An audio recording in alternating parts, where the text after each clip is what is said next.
ஓம் சைராம், ஜெய் சைராம். என் அன்பின் பிரியமே, என் பெயர் சொல்லி ₹1 நாணயத்தை எடுத்து உன் பூஜை அறையில் வைத்து உன் வேண்டுதலை வை. நான் ஏற்கனவே உன்னிடம் கூறியுள்ளபடி உன் வேலையை முடித்து கொடுக்க நான் தயாராகிவிட்டேன். நான் நானாக இருக்கப் போகிறேன் என்று உன் மனதை சோதனையை எதிர்கொள்ள தயாராக மாற்று. இதுதான் முதல் படி. எனது கடவுளான அன்னை யாரைப் போலவும் நடித்தவர் அல்ல. அவர் தனக்கென ஒரு தனி வழியை உருவாக்கி கொண்டு அவராகவே இருந்து அதை நடைமுறைப்படுத்தி ஜெயித்தவர். அவர் என்னோடு இருக்கிறார். நான் பிறர் நடுவே தனித்தன்மையோடு இருக்கிறேன். நான் இதுவரை பெற்றது தோல்வியல்ல, அனுபவம். அனுபவித்தது எல்லாம் கஷ்டமல்ல, சோதனை. இதில் நான் ஜெயிப்பேன். நான் தோற்க பிறந்தவன் அல்ல, ஜெயிக்க பிறந்தவன் என்று கூறு. இவ்வாறு நீ கூறும்போது உன் மனதில் ஒரு தன்னம்பிக்கை, தைரியமாகியவை உன் மனதிற்குள் தோன்றுவதை நீ உணர்ந்து கொள்வாய். ஒரு ஆரம்பம் இருந்தால் ஒரு முடிவு உண்டு. பிறப்பு உறுதி செய்யப்பட்டால் இறப்பு உறுதி. அதேபோல நமக்கு கிடைத்த இந்த மானிட பிறவியை மகிழ்ச்சியோடும் பொறுமையோடும் வாழ வேண்டும். நாம் செய்கின்ற செயல்கள் நாளை சரித்திரம் படைக்க வேண்டும். எந்த ஒரு காரியத்தையும் தொடங்கும் முன்பு என்னை நினைத்து தொடங்கு. என் நாமத்தை உச்சரி. அதை நான் சுமூகமாக முடித்து வைப்பேன். இந்த மானிட படைப்புகள் அனைத்துமே அற்புதமானவை. நீ பட்ட வேதனை, அவமானம், மனக்கசப்பு, வறுமை, கடன் தொல்லை அனைத்தும் ஒரு முடிவுக்கு வரும் என் குழந்தையே. அனைத்தையும் உன் அன்னையான நான் பார்த்து கொண்டுதான் இருக்கிறேன். நீ செய்த பாவங்கள், தவறுகள் அனைத்தும் இன்றோடு ஓடி ஒளிந்து விட்டது. தொட்டதெல்லாம் பொன்னாகும் நேரம். நீ ஒரு நாளும் கலங்காதே. உன் அம்மா நான் இருக்கிறேன். நாட்களை நீ எண்ணிக்கொண்டு இரு. நீ அடுத்தவனுக்கு உதவி செய்யும் நேரம் வந்துவிட்டது தங்கமே. பிரிந்து சென்றவர் கைகூடும் நேரம். உன் உதவி நாடி பலர் வரும் நேரம். என் வாக்கு என்றுமே பொய்யாகாது. நீ பெரும் செல்வந்தனாகப் போகிறாய். காத்திரு, கலங்காதே, மகிழ்ச்சியாக இரு. என் கஷ்டம் தொடர்கதையாக இருக்கப் போகிறதா என கேட்கத் தோணுகிறதா? நிச்சயமாக இல்லை. எப்போது நீ என்னை உறுதியாக பற்றி கொள்ள ஆரம்பித்தாயோ அப்போதே நீ விடுதலையின் படியில் காலை வைத்து விட்டாய் என்பதை உறுதியாக நம்பு. அப்படியானால் உனக்கு விடுதலை உறுதியல்லவா? இந்த அன்னை உன்னுடைய வியாதியையும் வலியையும் பிரச்சனை போன்ற எதையும் நிர்மூலமாக்கி விடுவேன். அனைவர் மீதும் கருணை கொண்ட உன் அன்னையான நான் அன்போடு உன்னையும் பாதுகாப்பேன். இப்போது நீ பிரச்சனைகள், தடங்கல்கள் என்னும் கடலில் கழுத்து வரை மூழ்கியிருக்கலாம்.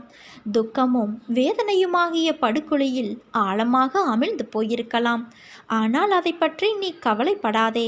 அமைதியாயிரு. நம்பிக்கையோடு என் நாமத்தை இடைவிடாது சிந்திப்பவர்கள் துக்கப்படுவது கிடையாது. என் மீது விசுவாசம் கொண்ட உன் துக்க நாட்களை முடித்து வைக்க எனக்கு வெகு நேரம் ஆகாது. என் ஆலயப்படிகளில் கால் வைத்த பிறகு நீ சுகத்தின் மீதுதான் சவாரி செய்ய போகிறாய் குழந்தையே. என் நாமம் உன் உள்ளத்தில் இருக்கும் வரை எந்த கெடுதலும் உன்னை நெருங்க முடியாது. புதைக்கப்பட்ட விதைக்கு கூட எதிர்காலம் உண்டு. வெட்டப்பட்ட மரங்கள் கூட மீண்டும் வளர்வது உண்டு. வெறும் தோல்விகளை கண்டு சோர்ந்து போனால் உன் வாழ்க்கையை யார் வாழ்வது? வாழ்க்கையில் இன்னல்கள் வந்து போவது சகஜம்.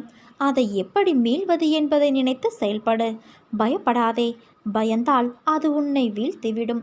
ஒரு குறிக்கோளை அடைய நீயும் தினமும் அலைந்து திரிந்து கொண்டு இருக்கிறாய். நீ படும் வேதனையை உன் அன்னையான நான் அறிவேன். கடினமான சூழ்நிலையிலும் உன்னிடம் யாரும் இறக்கப்படவில்லை. நீ ஓடினால்தான் தினமும் பொழுது போகும். போகும் இடமெல்லாம் உன்னை மதிப்பது இல்லை.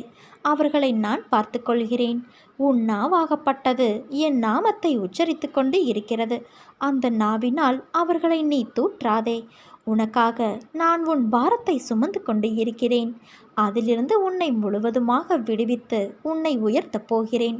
பயப்படாதே தங்கமே. நான் உன்னை அழைக்கிறேன். விரைவில் என் ஆலயத்திற்கு வந்து நீ சேர்ந்துவிடு. உன் வருகை நோக்கி நான் காத்து கொண்டு இருக்கிறேன். உன் காலடிப்படும் நேரம் அனைத்தும் உன்னை விட்டு பயந்து ஓடிவிடும். உன்னை வெறும் கையோடு நான் அனுப்பி வைக்க மாட்டேன். உன் அம்மா நான் இருக்கிறேன் குழந்தையே. தன் பக்தனை எந்த ஒரு சூழ்நிலையிலும் காத்தருளக்கூடியவள் உன் அன்னையான நான். என் வழி நடத்துதலை வார்த்தைகளால் விவரிக்க முடியாது. அதை உணர மட்டுமே முடியும். என்னிடம் உன்னை முழுமையாக அர்ப்பணித்து எந்நிலையிலும் என் நாமம் ஜபித்து நீ வாழ்ந்தாயானால் உன்னை சூழ்ந்துள்ள அனைத்து பிரச்சனைகளும் உன்னை விட்டு விலகி செல்வதை நீ அனுபவத்தில் உணர முடியும். கடன் தொல்லையா, பிரச்சனையா, குடும்ப சிக்கலா, என்னவானால் என்ன, உன் அன்னை நான் இருக்கிறேன், அனைத்தையும் நான் பார்த்து கொள்வேன். இந்த எண்ணம் உன்னுள் இருக்க வேண்டும். இப்படி இருந்தால் நீ சுலபமாக ஜெயித்து விடலாம். இப்போது என்ன நோக்கத்திற்காக நீ போகிறாயோ அந்த நோக்கத்தை உன் அன்னையான எனக்கு சமர்ப்பணம் செய்துவிட்டு, அன்னையே, இவையெல்லாம் உங்கள் ஆணைப்படியே நடக்கிறது. நீங்களே தள்ளி விடுபவரும் தூக்கி விடுபவருமாக இருக்கிறீர்கள். நீங்களே சண்டையிடுகிறீர்கள், சண்டையிட வைக்கிறீர்கள். சமாதானத்தை செய்பவரும் காரியத்தை செய்கிறவரும் நீங்களே. இதோ என்னை முழுவதுமாக உங்களிடம் ஒப்படைக்கிறேன். உமது உந்துதலால் நான் புறப்பட்டு போகிறேன். எனக்கு முன்னால் சென்று என் தேவைகளை நிறைவேற்றுங்கள் என்று கூறிவிட்டு போ. உறுதியான உன் நம்பிக்கையை மெச்சி நீ போகுமிடமெல்லாம் நான் வரும்போது உனக்கு ஏன் பயம்? உன் அன்னையான நான் யார் மனதிலும் வர மாட்டேன். அப்படி வந்தேன் என்றால் அது நீ செய்த பாக்கியம் எனலாம். அந்த பாக்கியம் இந்த பதிவை நீ படிப்பதன் மூலமும் உனக்கு என் அனுக்கிரகம் கிடைத்திருக்கிறது என்று அர்த்தம். உன் இதயத்திற்கு உள்ளாகட்டும், ஆலயத்தில் விக்கிரக வடிவிலாகட்டும், தாளில் போட்டோவாகட்டும், நீ என்னை பார்க்கும்போதெல்லாம் நீ என்னிடம் கேட்கும் ஒரே கேள்வி, நான் உன்னை அதிகமாக நேசிக்கிறேனா என்பது. ஏனென்றால் பல வேளைகளில் நீ தவறு செய்து விடுகிறாய்.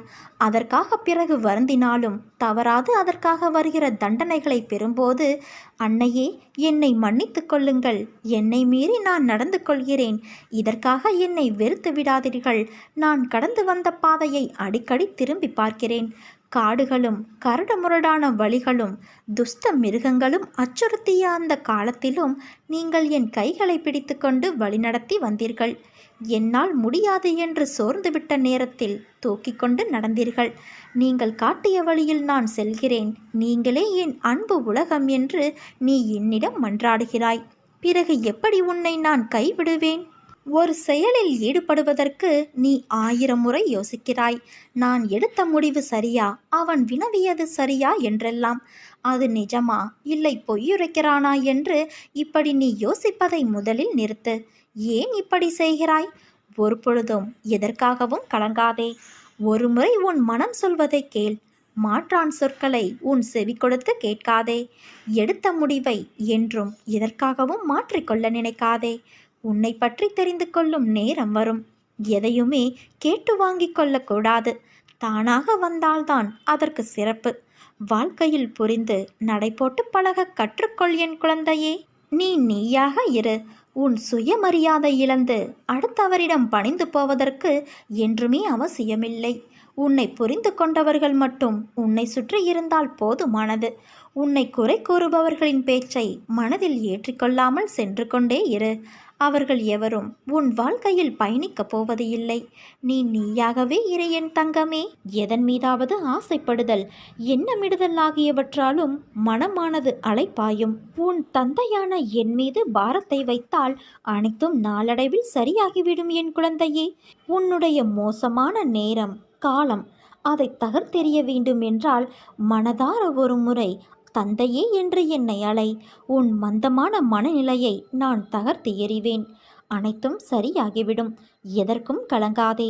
உன்னோடும் உன் குடும்பத்தோடும் உன் தந்தையான நான் எப்போதும் இருக்கிறேன்.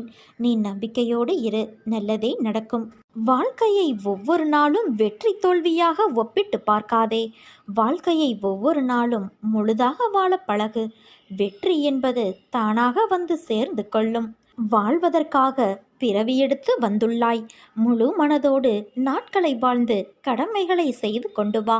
கவலைகள், பிரச்சனைகள் வரும் என்பதற்காக வாழ்க்கையை வாழாமல் தவிர்க்க முடியாது குழந்தையே. உன் மனம் எதையாவது ஒப்பிட்டு பார்த்து உனக்கு வேற்றுமையை காட்டும். ஆனால் உன் வாழ்வில் நான் இருக்கும்போது எந்த துன்பமும் உனக்கு வராது. நேர்மறை எண்ணங்களை ஒருபோதும் கைவிடாதே. என் பிள்ளைகளான உங்கள் மீது நான் நிஜமான அன்பு கொண்டவன். என் பிள்ளைகளை எல்லாவித கஷ்டங்களிலிருந்தும் கவலைகளிலிருந்தும் கை தூக்கிவிட அவதரித்தவன் நான். எப்போதும் என் நாமத்தை உச்சரி. நான் எப்போதும் உன்னை மட்டுமே நினைத்து கொண்டு இருக்கிறேன். எப்போதும் தைரியமாக நீ இருக்க வேண்டும் என் குழந்தையே. எதை பற்றியும் கவலைப்படாதே. காலதாமதமாகலாம், பொறுமையாக இரு. நான் உன்னையே நினைத்து கொண்டு இருக்கிறேன்.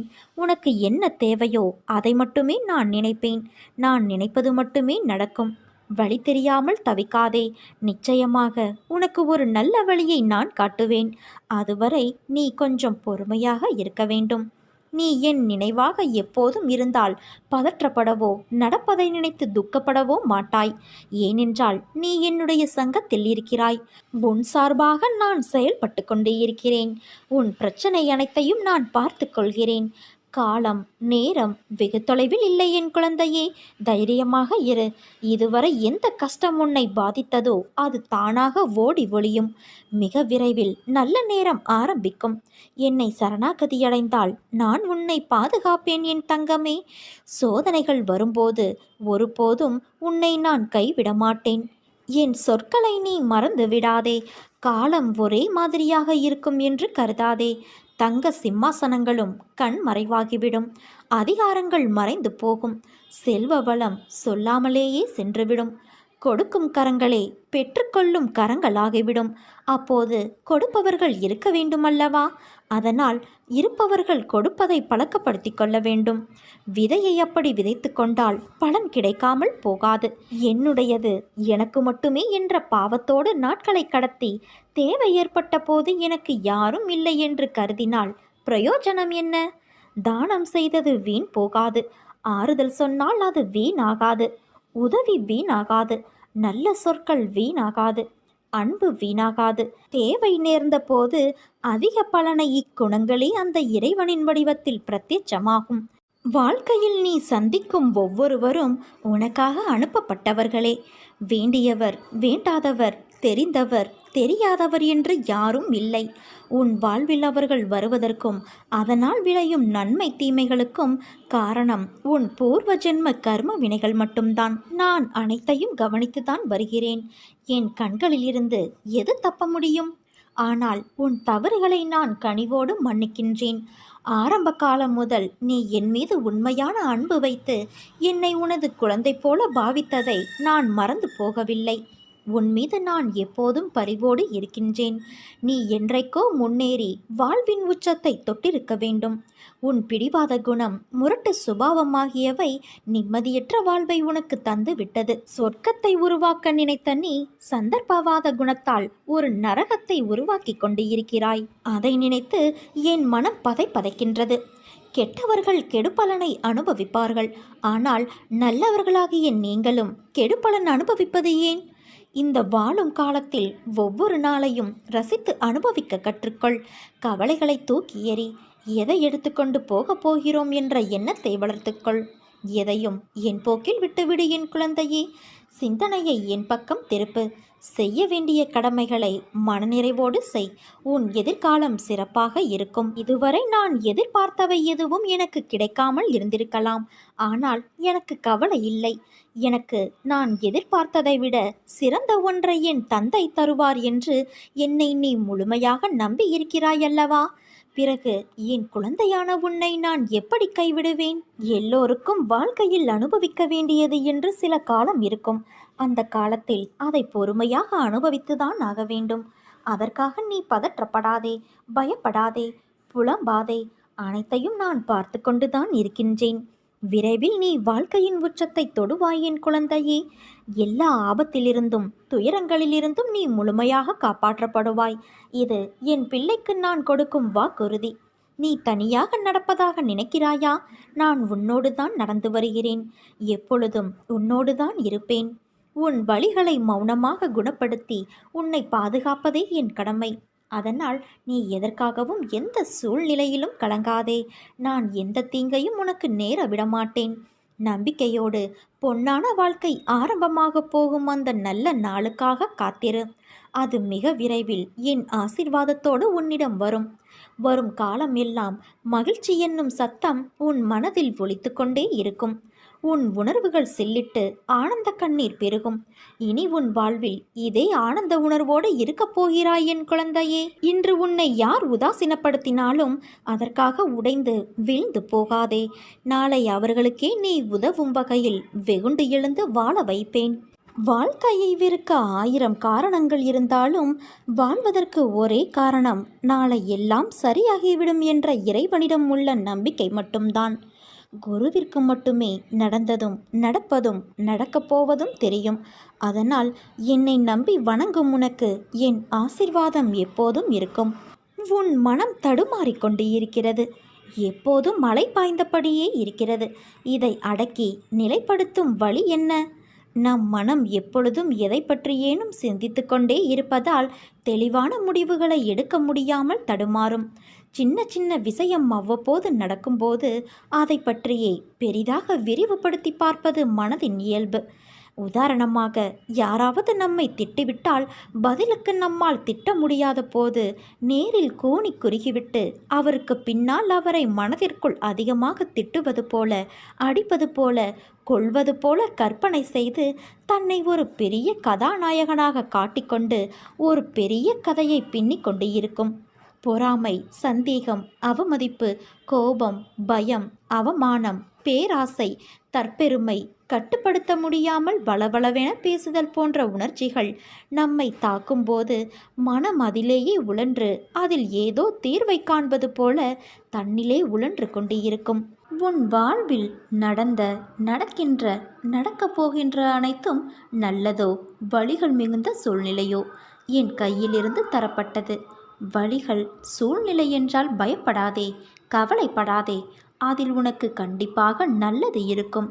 ஆனால் உன்னை மனவேதனையிலும் குற்ற உணர்விலும் ஒருபோதும் நான் உன்னை தவிக்க விடமாட்டேன்.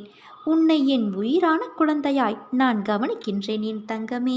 கையில் கடந்த காலம் உனக்கு வழி தந்திருக்கலாம். பாடங்களை கற்றுக்கொண்டே இருப்பாய். ஆனால் இப்போது அதில் உனக்கு உள்ள குற்ற உணர்வும் உன் வாழ்க்கையின் நிம்மதியை பாதிக்குமோ என்று உன் அஞ்சுதல் என்னை கவலையில் ஆழ்த்தியிருக்கிறது. தவறு செய்வது இயல்பு. தவறு என்பதை விட இது சரிதானா, நமக்கு இது ஒத்துப்போகுமா என்று யோசிக்காமல் எடுத்த முடிவு இன்று உன்னை இந்த துயரத்தில் ஆழ்த்தியிருக்கிறது. அதனால் வாழ்க்கையில் வெற்றியிடம் உருவாக்கி உள்ளதாய் நினைக்கின்றாய். குழம்பாதே. உனக்கான செம்மையான வாழ்க்கை வரப்போகிறது. அப்போது உன் வாழ்க்கையில் குற்ற உணர்வுகளும் பயமும் இருந்த தடம் தெரியாமல் மறைந்து போகும். ஏனென்றால் உன்னுடன் உன் சாயப்பா நான் இருக்கிறேனே. உன் பிரச்சனைகளை எல்லாம் என்னால் உடனே தீர்க்க முடியும். ஆனால் இதை செய்தால் நம்பிக்கை, பொறுமை என்னும் பாடம் எப்படி உனக்கு கைவரும்? என் குழந்தைகளுக்கு நம்பிக்கையும் பொறுமையும் இருக்க வேண்டும். அது கொஞ்சம் கொஞ்சமாக உன்னிடத்தில் வளர்கிறது. கவலைப்படாதே. உன் சாயப்பா நான் இருக்கின்றேன். வாழ்க்கையில் பாதைகள் கரடுமுரடாய்த்தான் இருக்கும். அந்த பள்ளங்கள் வருவதற்கு முன்பு உன் வாழ்க்கையில் எந்த கஷ்டமும் தெரிந்திருக்காது. அந்த பள்ளம் உன்னை யார் என உனக்கு உறுதி செய்யும் இடமே. உன் மன உறுதி, தைரியம், தன்னம்பிக்கை, எதையும் எதிர்கொள்ளும் துணிச்சல் இருக்கிறதா என்று உன்னை அடையாளம் காண வைக்கும் இடம். அதே போல அந்த பள்ளங்களை தாண்டி விட்டாய் என்றால் நீ ஜெயித்து விட்டாய் என்று அர்த்தம். வாழ்க்கையில் நீ ஜெயித்து விட்டாய். அதிலும் உன் வாழ்க்கை என் கையில்தான் இருக்கிறது என் தங்கமே. நீ பத்திரமாக உள்ளாய். உன் குடும்பத்தையும் நானே சுமக்கிறேன். அதனால் நீ யாரையும் நினைத்து பயப்பட தேவையில்லை. எல்லோரும் என் பாதுகாப்பில்தான் இருக்கிறீர்கள். வாழ்க்கை என்பது கடலில் செல்லும் நெடுதூர பயணம். காற்று அடித்தால்தான் கப்பல்கள் நகரும். அதே காற்று வேகமாக அடித்தால் கப்பல் நிலை தடுமாறும். அந்த நிலையில் நீ இப்போது உள்ளாய். ஆனால் நிச்சயம் நீ கரை சேர்வாய்.